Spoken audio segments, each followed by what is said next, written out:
Bonjour à toutes et à tous, je suis Kamel Louafi, expert comptable et commissaire aux comptes. Et aujourd'hui, on va parler d'évaluation d'entreprise.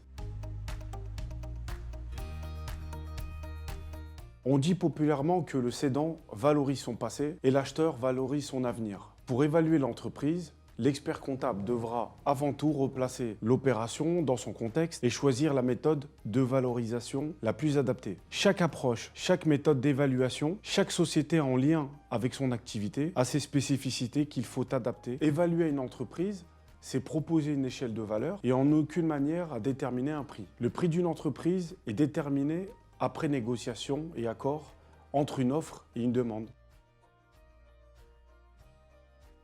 À la suite d'une évaluation, le diagnostic financier permettra au chef d'entreprise, mais aussi au potentiel acheteur, de porter un jugement sur les forces et les faiblesses de l'entreprise à partir de différentes approches utilisées par l'expert comptable. Plusieurs arguments peuvent être avancés pour connaître la valeur de son entreprise, comme par exemple apprécier la solvabilité de son entreprise.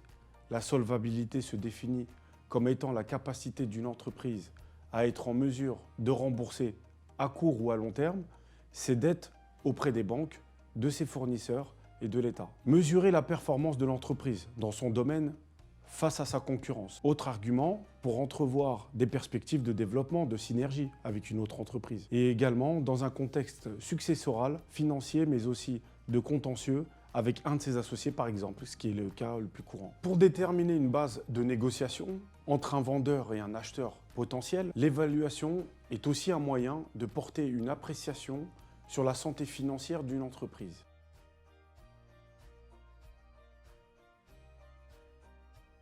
Il est possible pour les associés de se faire une idée de départ sur la valeur de son entreprise en se fondant sur l'étude de ses états financiers, bilan, compte de résultats. Dans le cas d'une société non cotée, la valeur des fonds propres correspond au montant des capitaux propres évalués en valeur comptable. Le montant des capitaux propres qui figure à l'annexe de votre bilan. Dans le cas d'une société cotée, là c'est différent, la valeur des fonds propres est égale à sa capitalisation boursière, c'est-à-dire la valeur de l'action sur le marché multipliée par le nombre d'actions.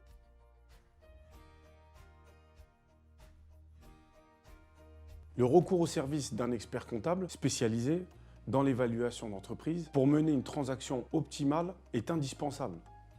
Cette évaluation est primordiale dans le cadre d'un rachat ou d'une vente d'une entreprise. Cela ne se limite pas au seul calcul des capitaux propres, bien sûr. L'évaluation n'a de sens que si elle est restituée dans le contexte économique et sectoriel de l'activité. C'est une opération complexe qui nécessite des compétences particulières. La simple reprise des capitaux propres pour retenir une valeur pour son entreprise néglige l'attachement émotionnel du dirigeant. Il interprète ainsi probablement mal la valeur de son entreprise. Et dans ce cas, il faudra surévaluer l'évaluation de départ.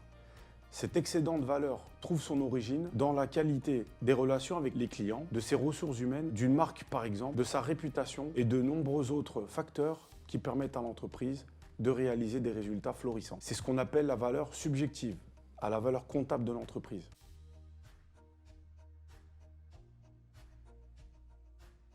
Il faut rappeler que la valorisation d'une société n'est pas une science exacte.